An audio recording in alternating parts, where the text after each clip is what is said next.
Hey everybody, Ben here from DMC Films and Cinderblock Studios, and welcome to the Fundamentals of Drawing for Painters, Part 2. Now in Part 1, we talked about keeping your drawing hand loose while still maintaining control.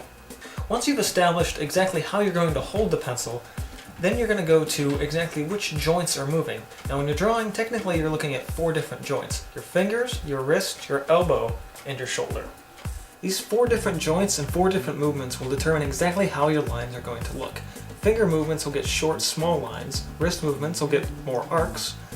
Elbows, big arcs. And your shoulder can do just about anything.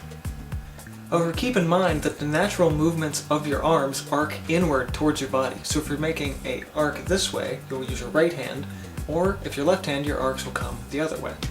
Now most beginners, when they start making lines and horizon lines, are going to use a ruler. And while a ruler is nice, it has a limited range. So how do you make big lines with a piece of paper this big, or even a canvas? Well, that's when it comes drawing from the shoulder and drawing from the elbow.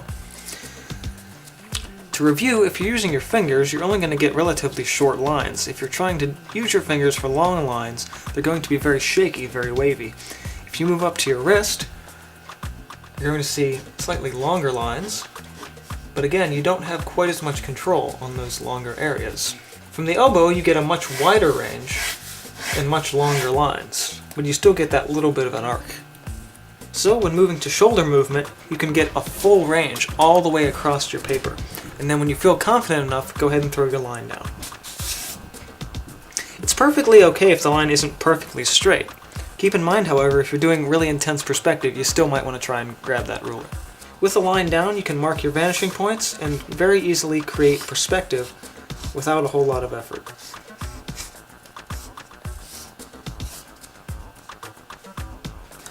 Now when people start creating their pieces and dropping their horizon lines in, often they want to put it right in the middle.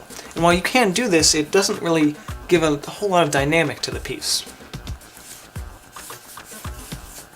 Placing the horizon line below center gives the idea that you're higher up. When you throw in your perspective lines, you can see this much better. Imagine you're in a tall building looking down among other buildings. Alternatively, a very high horizon gives the idea that you're looking from a much lower distance. This particular type of perspective can be easily observed by crouching down next to a table. Imagine somebody's head there, and their eyes looking down at you. Finally, another great way to add dynamics to a piece is to slightly tilt that horizon line. Tilting the horizon can do a lot of different things, but mainly adds the idea that the viewer itself is not necessarily level with the Earth itself. Imagine in this case, flying in a fighter jet. Keep in mind that a horizon line is also called an eye level line. This can help you understand perspective a lot better, especially in extreme scenarios. So let's review. Depending on the scale you're working on, you may want to work from your knuckles, your wrist, your elbow, or your shoulder. But in most cases, working from your elbow and your shoulder will give you the best freedom. Moving a horizon line or eye level line up or down, or even tilting it on your canvas, is a great way to add dynamics to a piece. But for a beginner, the up and down and tilting methods can be really easy to overdo. Finally, in more complex scenarios, the horizon line and the eye level line may not exactly be the same line.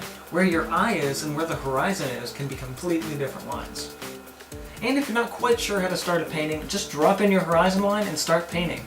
It can be both limiting and incredibly free at the same time.